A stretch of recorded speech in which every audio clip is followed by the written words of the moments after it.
The question is about bit manipulation. So you are given two integers and you have to find if they are of opposite sign. So this is the question and it looks very simple. So what you have to do is you are given two integers, okay, given two integers and you have to find if their signs are opposite. So what will you do? So is opposite, we will write something like int opposite, okay. And so the most simple way to do is, let's say it is int x and int y. So these are two numbers and if I have to find if they are of opposite sign, so what shall we do? So we will do is we will check the sign of both of them. Like if, let's say if x is greater than 0 and y is less than 0, okay, so then we should return, then we can return 1. Else if x is less than 0 and y is greater than 0, then also we return a 1. Else we return a 0, okay. So this is quite simple, but there is branching, isn't it? So we are branching out, we are using some if statements. So it's basically I'm checking x is greater than 0 and y is less than 0, then it's opposite sign, or if x is less than 0 and y is greater than 0.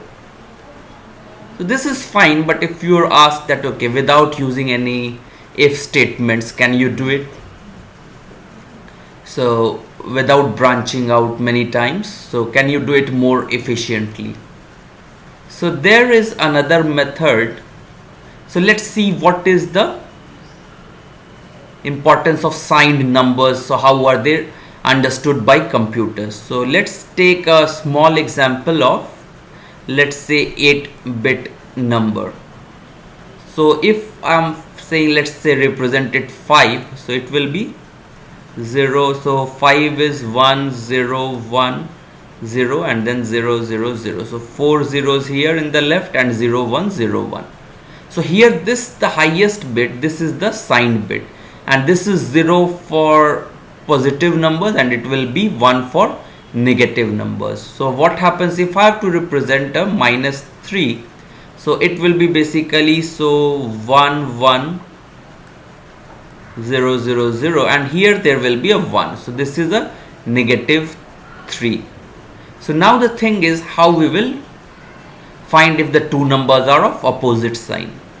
So best thing is what we see here, one of them will have a 0, if one will be positive, other will be negative, okay. So now we use, so that means these, the highest, the signed bit should have different, one of them should be 0, other one should be 1, so they are different. So we can make use of XOR, okay. XOR is an important thing, because if in XOR what happens, we have 0 XOR 0 is 0, 0 XOR 1 is 1, 1 XOR 0 is 1 and 1 XOR 1 is 0. So we see when the signs are different, it means there will be 0 and 1 or 1 and 0. So in that case I can XOR the numbers x and y. So simply XOR x and y.